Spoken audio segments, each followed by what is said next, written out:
You are listening to From Sobriety to Recovery with Jesse Mogul, episode 41. Welcome to the show.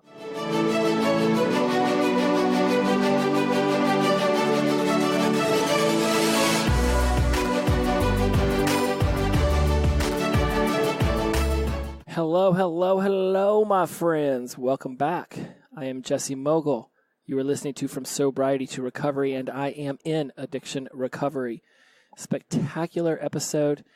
I'm so excited about this one because I love it when what I want to talk about in the episode coincides so fluidly with my life. So if you've been listening to these linearly, then you know that I'm going over my life's blueprint. And a quick summary of that is that I believe that all of life can be organized into three spheres: career, self, and relationships. And within each one of those spheres are four components: physical, emotional, mental, and spiritual.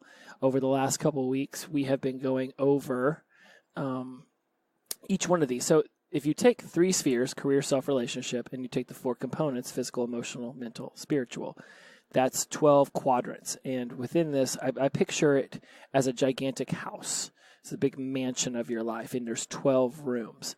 And I organize my life this way so that if I'm starting to feel lackluster or down on my addiction recovery, I can easily figure out which area of my life I need to start paying more attention to, where I need to put more energy toward, what I can be working on.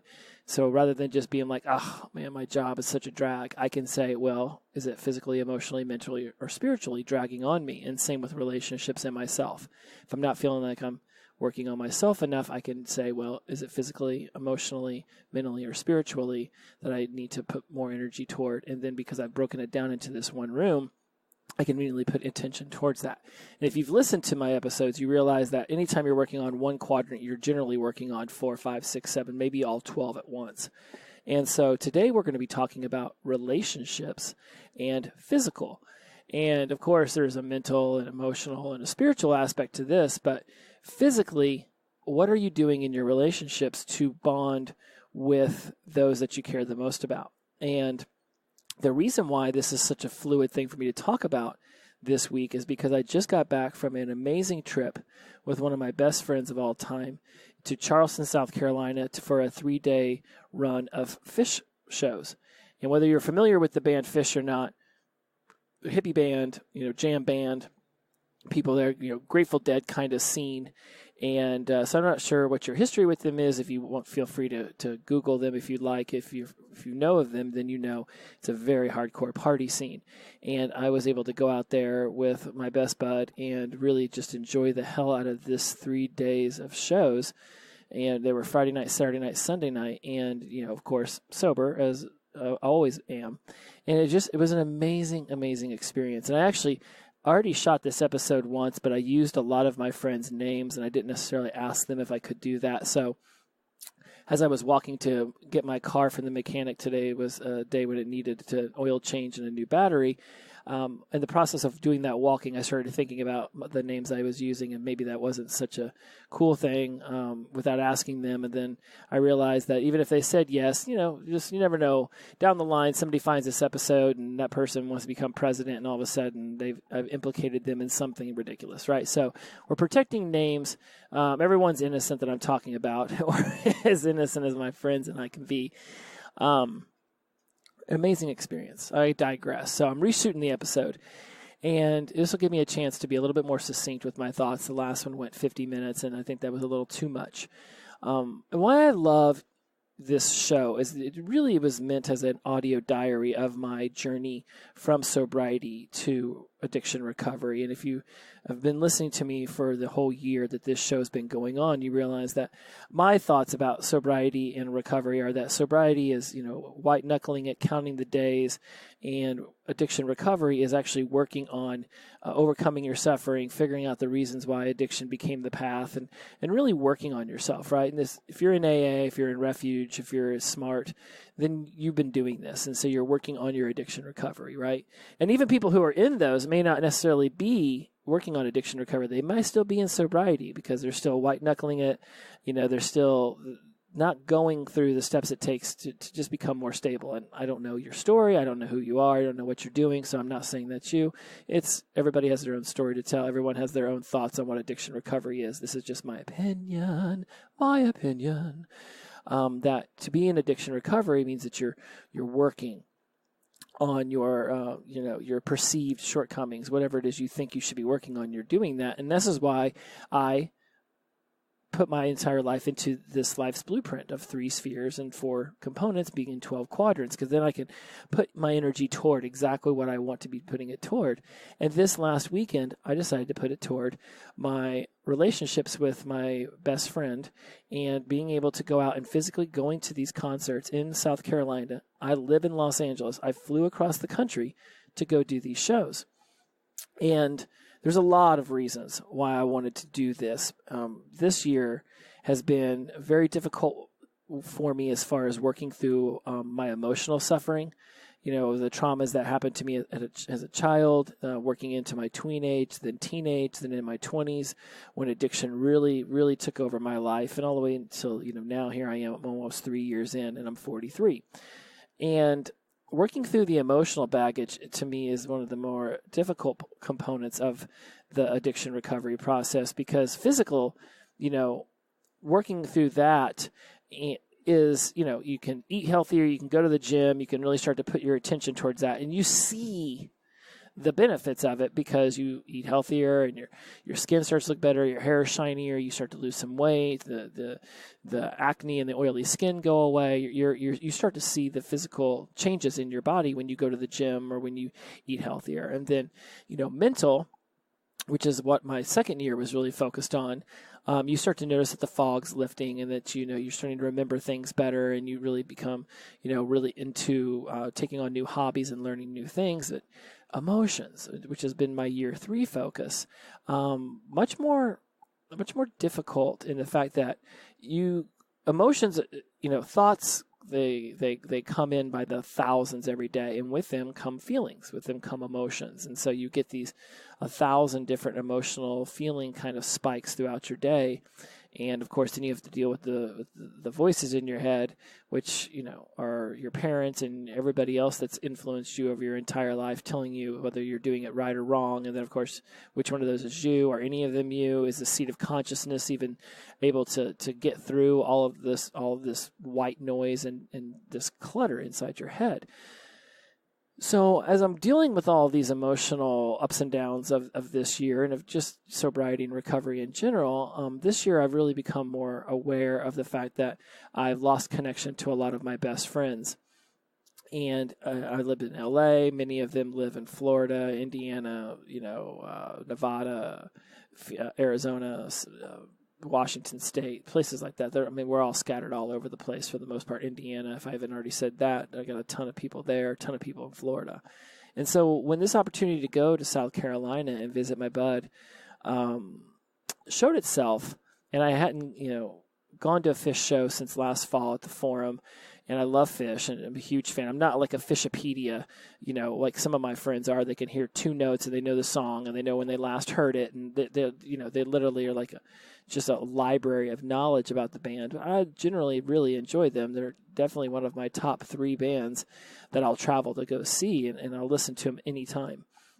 And when my friend, let's come up with some initials for him. Let's pick random letters. See, we'll call him Hoosier, because he loves the Indiana Hoosier basketball team. So when Hoosier called me, said in this text thread, "Hey, I'm going to South Carolina. Anybody want to run to these shows with me?" I jumped on the chance because I thought it was a great opportunity for me and Hoosier to have some one-on-one time together and just have a chance to bond in our 40s. Last time we saw each other was at the Dead & Co. Summer 17 shows at the Wrigley Field, and there was a ton of my crew there. So it was great getting to see everyone, but no one really got one-on-one time. Me and Fathead probably got more one-on-one time with each other because he and his wife happened to always be around in the morning whenever I was looking to hang out with people, and so I got a chance to hang out with him a lot more than anyone else. But anyways, I'm digressing. Let me get back to the point. In year 3, I put a lot of weight on rekindling my best friendships from my past. And, not letting those just fade away. And so when this opportunity to go across the country and see these shows with Hoosier showed themselves, I couldn't pass up on this opportunity. They were absolutely marvelous. I heard my favorite song, The Divided Sky, song 6, night 1, set 1. And the reason I'm really excited about sharing this with you, and look, my last episode went 50 minutes. I had all this extraneous stuff that I was just rambling through, is that I want you to start thinking about what it is you're doing within your relationships on the physical side, as far as actually going out and doing things with the people you want to bond with the most. What are you doing with them? Now, I could have done this on, your partner, your love partner, male, female, whatever you're into. I could have done that because, I'm in a pretty cool relationship and I could easily talk about that. But because I just got back from Phish with Hoosier, it was important that I want to talk about your friends. I want to talk about what it is you're doing with them. I have a friend from work. We'll call her Angel. And she's got a niece that her and her sister have this sort of friendly battle with to see who the niece loves the most, right? It is whatever it is. And Angel's sister will buy the niece gifts, lots of gifts, and give her gifts. Whereas Angel actually takes the niece and does things. Goes to the zoo, goes get mani-pedis. They're in, to going out and doing some really cool girly stuff. And this little niece is like 2, 3, 4, 5, like super young guys. The point is that the niece talks about these events that Angel has taken her to, but doesn't really talk about the gifts, because it's the events that you go do with kids that they will remember. And we forget that, and somehow we get older, and we think a quick little text or a quick little phone call is somehow going to make up for that one-on-one FaceTime. And thank God, communications almost, has gotten us to the Back to the Future Part 2 movie, because now you can talk to people via these devices, and you can see them in their face. And so you get FaceTime, but nothing is better than one-on-one, actually in-person FaceTime. This is why no matter how good technology gets, if you have a job, at some point they're going to want you to fly and go visit the clients, because one-on-one FaceTime shows these people that you think that they're important enough that you've taken the time to get on an airplane and fly to see them, because it's exhausting to do that. No matter how much you like flying, unless you're like super uber rich and you have your own private jet, you just roll your freaking Bentley up to, jump on it, and you're gone. Packing for the airport, going to the airport, security, waiting, getting on the airplane, crappy seats, stuffy air, the whole deal. It's an effort. So what Angel's doing is Angel's making these amazing memories with her niece while the other one's trying to buy the love. And it's not going to work that way. You can send all the gifts you want, but it's that one-on-one FaceTime that really makes it matter. So what are you doing in your relationships to make the opportunity for this one-on-one FaceTime? Because that's where the memories are made. I could have watched this concert streaming on my computer and then told Hoosier, oh, I remember this, remember that, this song, that song. But instead, I stood next to him for all 3 shows, got to lean over, ask him questions about the songs, point out people in the audience, like really immerse ourselves in this. Right, there was some football games going on Saturday, conference championships. We were able to watch the scores on that.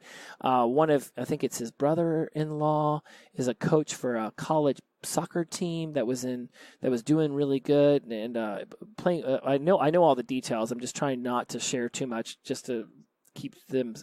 Just whatever anonymity that people would desire whenever I'm talking in such a public forum, I'm looking to say that I remember every single thing about this soccer game that he was paying attention to on his phone. And I was really pulling for the team that he was pulling for, because that was really cool to watch this whole thing play out.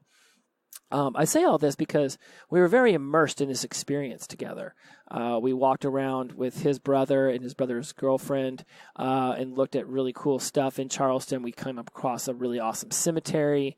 We came across a really awesome George Washington statue with a Washington monument in the park. Like, this is old school Southern City history stuff that you're not going to see on the West Coast, right? You got to go to one of the 13 colonies to really be able to see this. And just the fact that a bunch of Phish heads took over this very historical city. Charleston and Savannah have been two cities I've been dying to visit for quite some time. So for this to be my first taste of Charleston, and for it to be his first taste of Charleston, he loves oysters. He really digs on food. I dig on food, so we got to eat some amazing meals together. We got to just really immerse ourselves, and we were able to take a friendship that was already great and expand upon it. And this is what I wanted from this year. This has really fueled me to want to call up some people, to want to go do some more trips, to go see some people, fly to Florida and land in Orlando and go see some people in O-Town, Jacksonville, Tampa, St. Pete, Southern Florida. Like, there's a lot of people I miss, and I'd love to have some FaceTime with them, even if it's just a day or two, and just to go, chill at a beach or something. And so what are you doing to instigate the development of your best friendships? Are you going to places and creating memories? Or are you just calling people up, sending them gifts, and, doing the easy stuff? Now, I get we all have a financial issue. We've all got work issues. I mean, right, I don't know your situation, so I'm not telling you that if you're not flying across the country to see Phish shows with your best bud, that you're a loser and you're not trying to be a friend. That's not what I'm saying. You need to figure out what it is that you can do, what you can really pull off, and where the other person can be a part of that, and then make that experience happen. If one of you lives in Illinois and the other one of you lives in Kentucky, find a place halfway. Figure it out. Whatever it looks like to you, just ask yourself, what are you doing to build and maintain and increase the bonds of these friendships that you've made? And I've got some things here in my show notes that I want to help.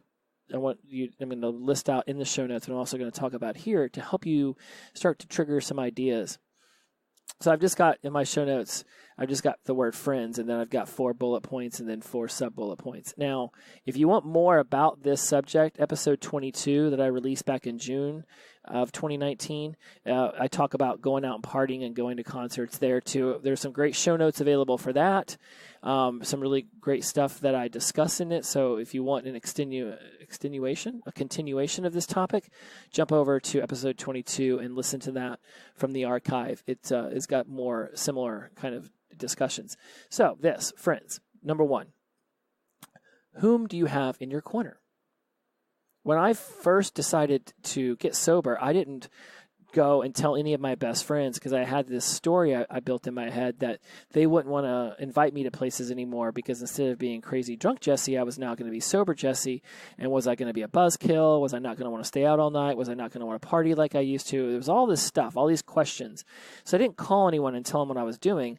They all found out, like the world found out when I announced it on my birthday, June 15th, 2019, or 2017, I'm sorry, on Facebook. And I had this story in my head that they wouldn't want to go anywhere with me. They wouldn't want to invite me to things. And, then ironically enough, the Dead and Co. played Wrigley that summer. I think it was in July or August. And I went out and I saw those with them. And they all knew I was sober. They were really happy to receive me on this trip. They were super pumped, in fact. They told me right off the get-go, if you get uncomfortable in any of the bars we're at or any of the scene that's going on, just let us know. If we need to, walk out with you, if we need to help you in some way, let us know. I conversely also told them, look, I want you to have as much fun as you want to have the way you want to have fun, and don't worry about me.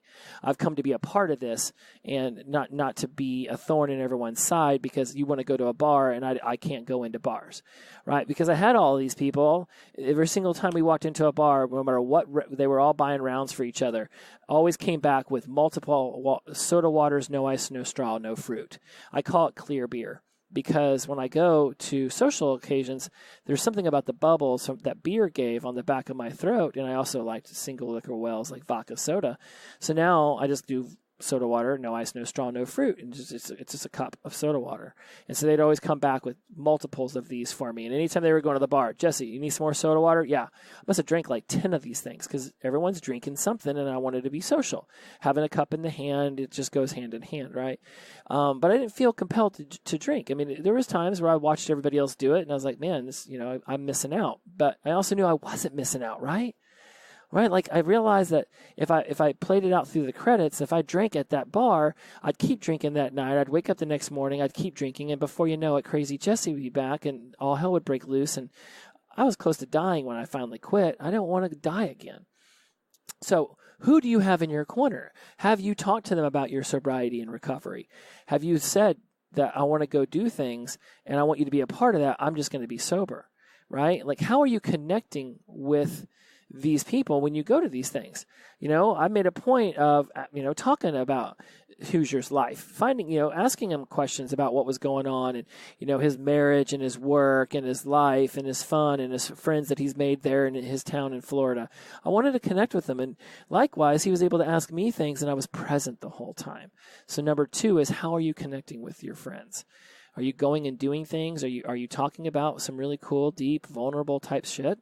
Are you asking these people questions about their lives? Hoosier's been married for like 15 years, so it was really awesome being able to ask him about relationships and love and being married and what that was like and what it was like having a job for, he's been doing his job now for well over 25 years. He's been doing that for a long time.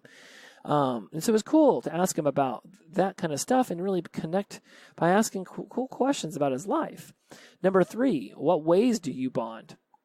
Do you go to concerts like I did with Hoosier? Do you go to the zoo, to the aquariums? Are you getting in the car and going on road trips? I love road trips because you bond with everyone in the car. If you're doing this with your loved one, your partner, then you're bonding with them. You're having cool conversations. You're taking turns listening to your favorite songs, and maybe you're discussing why they're your favorite songs or your favorite band. What ways are you bonding with them? Because if you're just sitting at home all the time, watching stupid television, doing nothing, man, that is not the way to bond.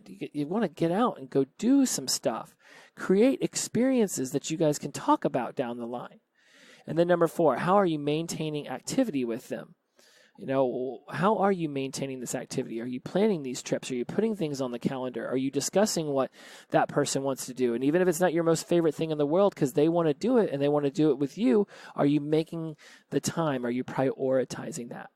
Some of the sub-points to this, to how are you maintaining activity are, how is this a part of your sobriety? Why is this important to you? Why are you giving them your time and prioritization? And what if things go well, or what if things go sideways? How is this activity becoming a part of your sobriety? This is something cool. So at Phish shows, and they do this at all hippie shows apparently, Dead and J-Rad and Widespread Panic and Leftover Salmon, they have like a sober group. And the Phish call themselves the Phish Fellowship. And Phish is spelled with PH. And so, therefore, fellowship is spelled with PH. And night 3, we had to sit behind the stage because we got into the venue late, and which was just as amazing experience as in front of the stage because the lights off the audience were great. There's no backdrop in front of the band, so you're literally watching the drummer and the keyboardist. And for those of you who don't know their names, it's Page and Fishman, but that's beyond the point. You're watching them from behind, and you're really getting a really cool opportunity to experience the music in a whole new way and see the audience light up when the lights hit them. Well, behind the stage in the concourse, the Phish Fellowship, this sober group of Phish fans, had a table set up, and I had an opportunity to talk to one of the guys named Phil. I'm going to have him on the show later on next year, February or March. And he talked about systematic desensitization, where when you go to Phish shows your whole life using, and then you stop using, if you still want to go to Phish shows, you have to start going to them to systematically desensitize yourself from thinking that when you go, you have to use. And one of the other guys at the table asked me if I wasn't so stable in my sobriety, would I have come to the show? And I told him that I went to some Dead shows 7 months in, but because I had such a strong friendship base there that was, would help me, would surround me, gave me support, was there for me, if I needed it, was just, really, really supportive. Just a lot of congratulations. Wow, this is awesome. You're able to stay sober while everyone around you is partying. It felt so good at constantly getting patted on the back. And I needed it at the time because I was so fresh into sobriety. Here, coming up on year 3, I didn't need that as much, but I saw other people who were looking to cut back on their drinking who were also sober, and so I was supporting them. And so when this guy at the Phish Fellowship table asked me that, I was like, everyone's going to be different. For me, I could go, but I also needed to go with friends. I couldn't imagine doing it alone.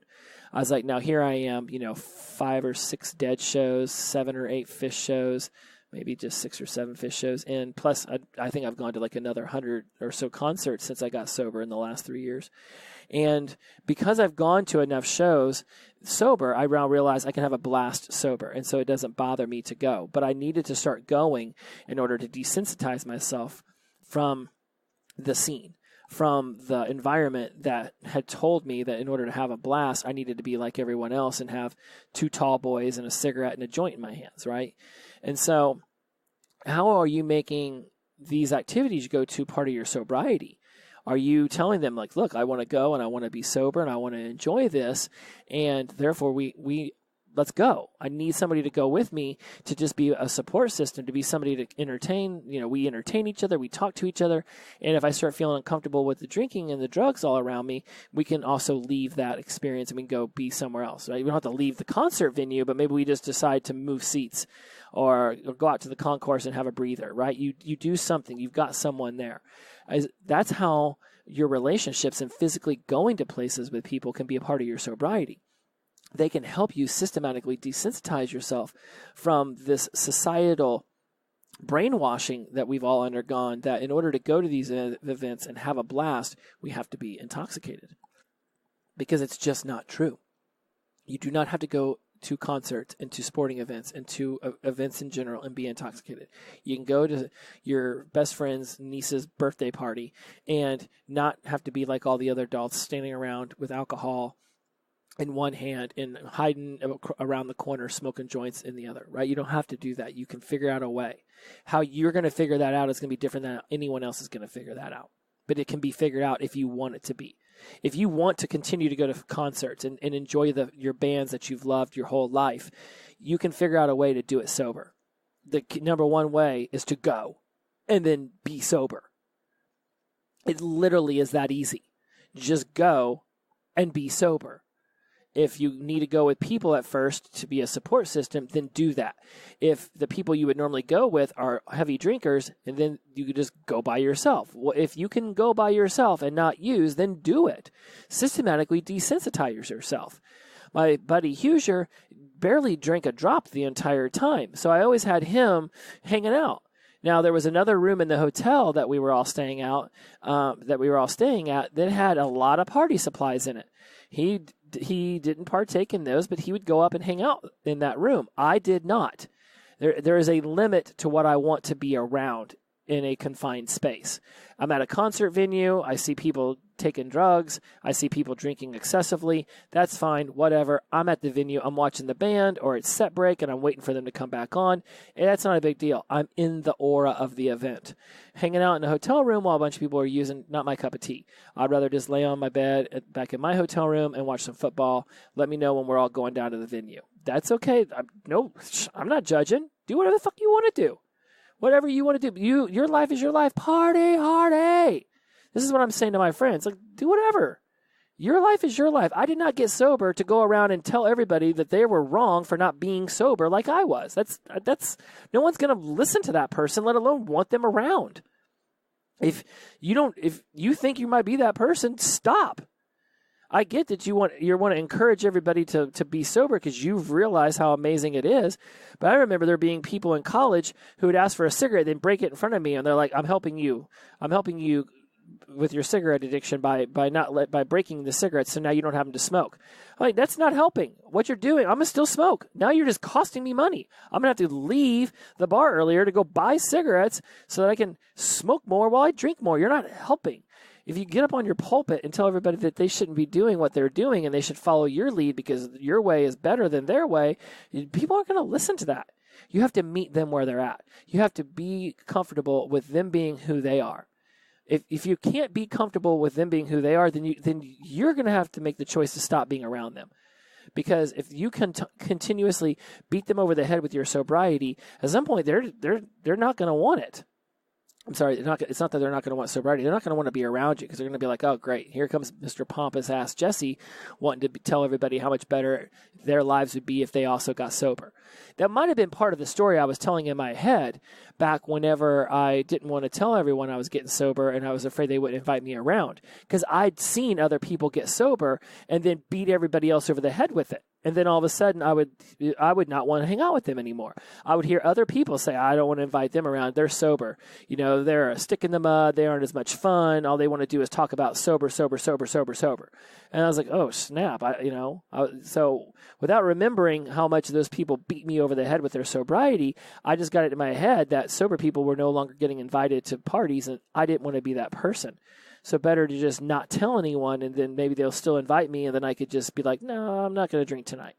But that's not realistic. You want people to know what's going on in your life, and if you've chosen sobriety, that's a pretty freaking awesome thing to tell people about, right? And by telling them, the ones who want to be a part of it and who want to support you will, and those that don't want to be a part of it, who want to say things. I've got one friend, I love him to death, but when he found out I got sober, he texted me and he's like, did you find Jesus? And my response back was, no. Why would you ask? He's like, well, you got sober, so you must have found Jesus. He's got it in his head that the only way to get sober is to find Jesus because he hears people talk about AA and they reference God a lot. Now, if you've ever known anyone in AA, and surely you are probably someone in AA, you know that they tell you multiple thousands of times that it can be whatever word you want it to be. Don't let the word God keep you from sobriety. That's ridiculous, right? Change the word to frickin' sea otter if you must. Just don't let it be a hang-up, right? So that's a story he's telling himself. Well, if I don't find Jesus, I'm not going to be able to get sober. Well, that's not true. So he asked me that, and I was like, okay, no, that's not what happened. But once he had some chances to conversate with me, he believes whatever he believes. But I say all this because now I've lost my train of thought. I thought that as the sober person, I wouldn't be invited around. Maybe they thought I was going to be, a Jesus freak, quote unquote, and I was going to want to spout all my Jesus stuff at them, and they didn't want to hear it. I don't know. Stories I told myself in my head. Not true at all. Super supportive friends. All of them love the fact that I've chosen this because they've all watched me put myself in a situation where even they were like, I'm scared for this man's life. Jesse may not make it through this weekend. My crew met up once for the first weekend of March Madness a few years back, and they've told me, they literally thought I was going to give myself alcohol poisoning and die. I was so out of control, right? I'm not saying that I don't know necessarily how much. I wasn't counting all the drinks they drank, but I certainly believe that I drank more than all of them. Not combined, just there's nobody who drank more than me. And it wasn't a contest. That's just the way I drank. And now I'm able to go to these events and be present. And this is how am I connecting with them? This was number 2. How am I connecting with them? By being present, by being there and remembering the conversations we had and the stories that we tell. I know some of my Phish fans who can go pretty messed up and remember every single song they heard, tell you when the last time they heard it was. They can remember every conversation. Some people can do that. I was not that person. I browned out very quickly into my drinking, and then a lot of the times I blacked out. I was probably blacking out at least a third of the times I drank every single year since I was 18 on. I blacked out thousands of times. So when you're maintaining activity with these relationships and you're asking yourself, how are you connecting with them? You're sober, whether they are or aren't, how are you connecting? Are you asking them cool stuff? Are you diving into the conversations?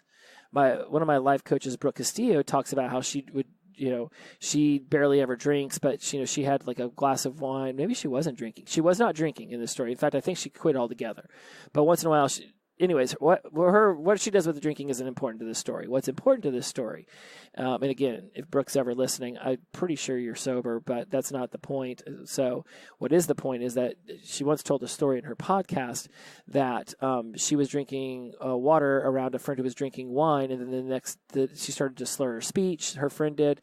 So she said, okay, this is it for the night. The next day they got together, and the woman didn't even remember telling her stories that she had told her the night before, and it made Brooke realize, well, does she even remember the stories I told her? How are you connecting with your friend if you're getting glassy-eyed and you're browning out and you don't remember all the cool stuff that you guys have conversated about, right? So I was lucky with Husier. He barely ever drinks. Definitely didn't drink that much on this trip. Damn near sober the whole time, not because of me, but just because of the way his relationship with alcohol is. And so we were able to really bond and be able to remember all these moments together. And so when you're maintaining these activities within your relationships, what is important to you about that? Why are you giving them your prioritization? And, if things go well, what are you going to do to make another one of these adventures happen again soon? I don't know when we're going to go see our next run of shows or if we're going to meet up somewhere else. He even said, hey, man, if there's something cool going on, let me know. I'll come out there. Me and the wife, we'll have a great time with you. Right? I didn't even know that was an option. But he said it was. I'm like, oh, okay, well, cool. I'll find something badass going down. Let's meet up. Let's go do something. I don't even know what he's talking about. I'll find something. It'll be an amazing experience. And if it goes sideways, what if things do go sideways when you're out there having one of these activities? What if your friend does get too drunk? What if something happens, right? Can you have that conversation with them the next day that says, hey, I really wanted to enjoy this event with you, and you got way too drunk, and in the future, if you're going to get yourself intoxicated like this, I'm not going to tell you how to live your life, but I just don't think that going to these events with you is what I want to do if you're going to get so inebriated that you're not going to be willing to experience it with me. It's one thing to have, 1 or 2 drinks. It's another thing to have 5, 10, 15, 20 drinks and not remember shit, right? It's completely different. You have this life event. It's this amazing experience, this meaning that you attach to it, this internal picture, this internal movie that you record it as and have it in your head. It's going to bring out emotions. It's going to bring this emotional state in you. I'm walking away with this event with Hoosier, having had this amazing emotional connection, spiritual, not meaning religion, just, lifting of the spirits, physical because we were there, emotional because we talked about cool stuff, mental because we were talking about cool stuff. We experienced these things together. What an amazing opportunity to bond. That brings out actions and behaviors. In the future, he'll invite me to other things. I'll invite him to other things. Well, we'll know because of how we behaved in Charleston that we can enjoy other experiences like that. That's what you want to know about your best friends.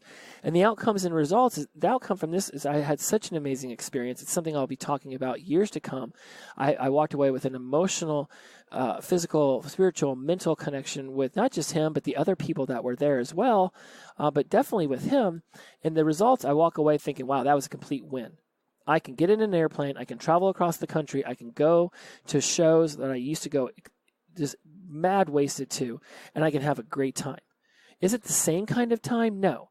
Hopped up on a bunch of ecstasy and LSD, I can assure you it's a completely different experience. But I've evolved now. I'm working on becoming a different version of Jesse. This version can still go and enjoy the music. And yeah, I may not want to be on the floor dancing and freaking out and waving my hands up, but I'm also in my 40s. I've done that. I've experienced that. You have to decide, where have you been there, done that? Where have you experienced enough of whatever it is so that you can walk away from alcohol and drugs and know that you can do this, know that it's the best decision. You don't even need to know if you can do it because you're only needing to do it one day at a time. And if you're listening to this show, if you're thinking about getting sober, or you're already sober and you're working on your recovery, then you already know you've had enough. And going back to what I learned at the Phish fellowship table, and I'll wrap up on this, is that it's all about systematic desensitization. And I know it sounds like a big, heavy word, but all it basically means is things that used to trigger you to want to use, if you start to dip your toe into them, slowly but surely, you'll be able to start going and really immersing yourself in that and not feeling the need to use, not being tempted, not literally be like white knuckling it. Oh my God, I might use. For me, it was just listening to my favorite bands in my room. And just being able to sit here on a Friday night when I normally would be drunk and just listen to my favorite music and just be okay. And I mean, it took so much time for me to get to this point.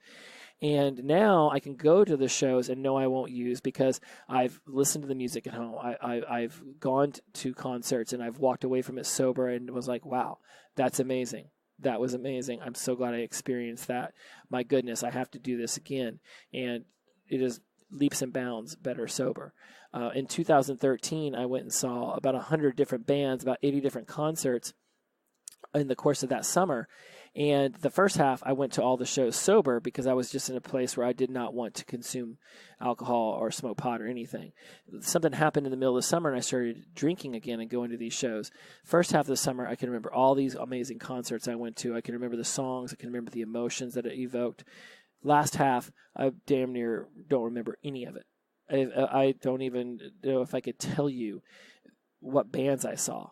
I definitely know I blacked out at like My Chemical Romance. I definitely know I blacked out at a Nine Inch Nails show. I definitely know I did not have some great experiences at those. And whereas at the beginning of the summer, I was having a blast and I was going sober. So I knew I could go sober and have fun.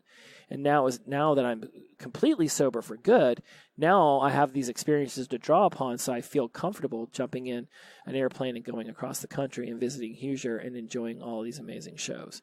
So that's what I want to talk.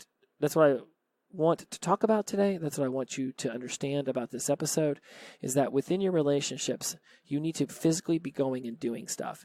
You need to physically get active, whatever that looks like. If it's going on hikes, the zoo, the movies, an aquarium, if it's going to concerts, whatever it is, whatever your favorite things are, grab a hold of these people that are in your corner, that are your support system, and get them to go with you to these places that you used to always go to messed up. When I first got sober, I hadn't been to a bowling alley, a roller skating rink, an amusement park, an aquarium, a concert. I couldn't even tell you the last time I went to a lot of those things sober. So when I got sober, all of a sudden it was the first time I'd been to a zoo sober since I was a kid. It was the first time I'd been to an amusement park sober since I was a kid. But I didn't want to never go to a zoo again. I didn't want to stop going to concerts. I didn't want to stop going to amusement parks.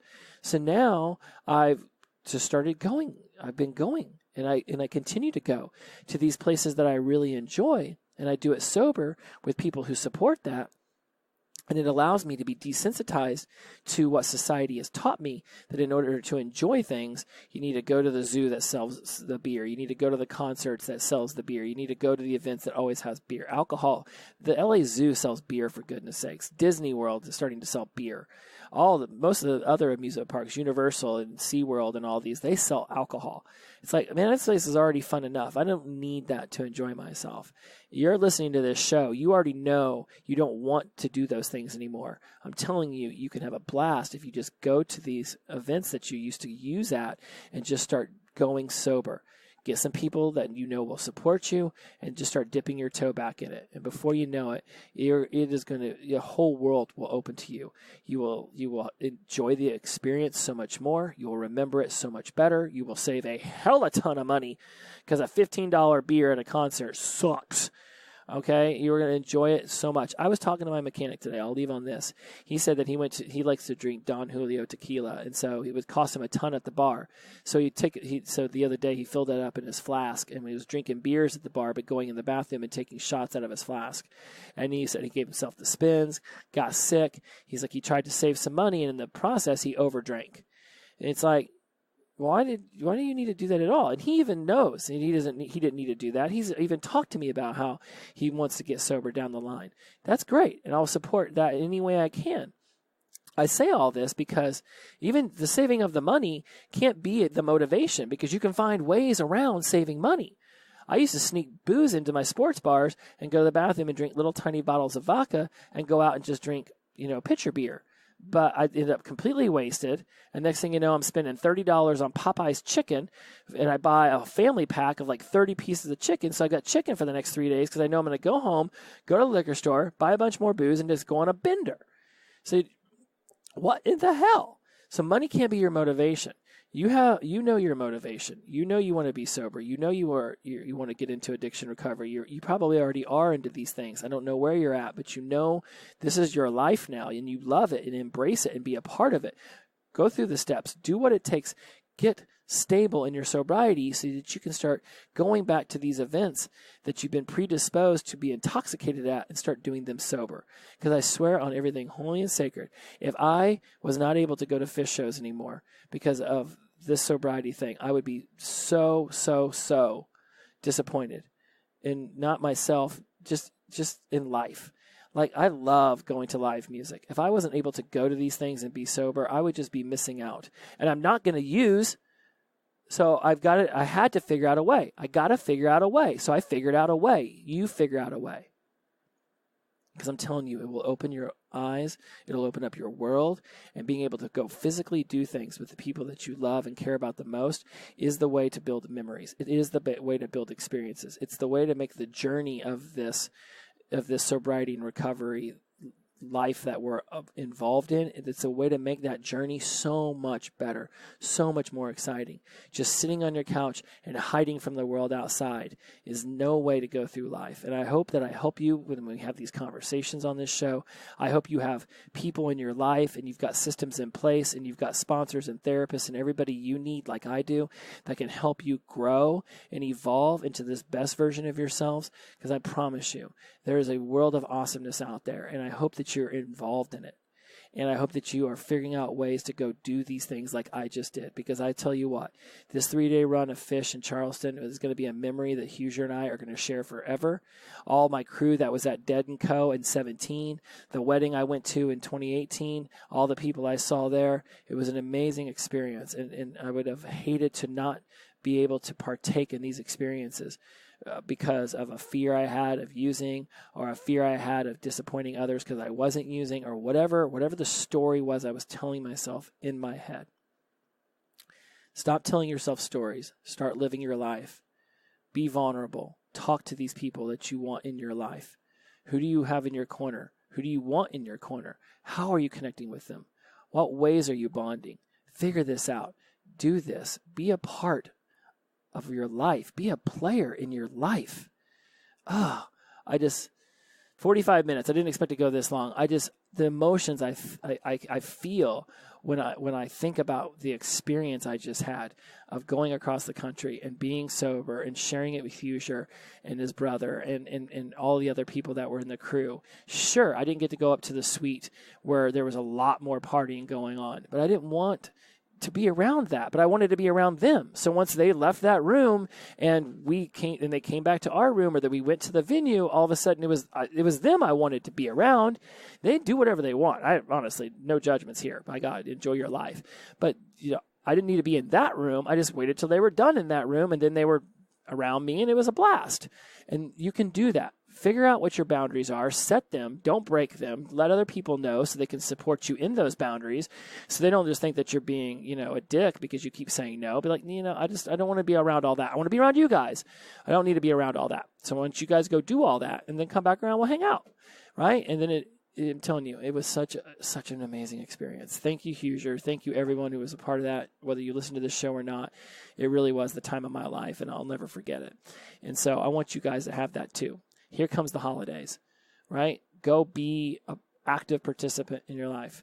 Don't put yourself in a precarious situation where you might use, but figure out ways to be involved in what's going on in a way that doesn't break your boundaries and allows you to be there without risking your sobriety and recovery, because that's the last thing we want to do.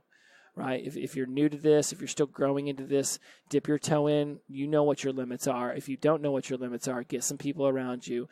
Write down what you think your limits are, and then don't pass that. And if you need to set new limits while you're in the midst of the shenanigans, then by all means set new limits, because your sobriety usurps all the other bull, all the other stuff. Right? But also, don't hide in your house. Figure it out. I'm telling you, it will change your life. All right, guys. Happy holidays. We'll be talking again next week. I'm going to have a special guest on.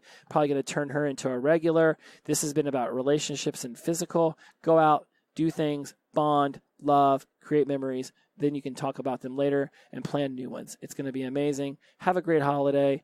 We'll talk to you next week. As always, inclusivity over exclusivity, the power of positive energy, release and flow. Be kind to another one.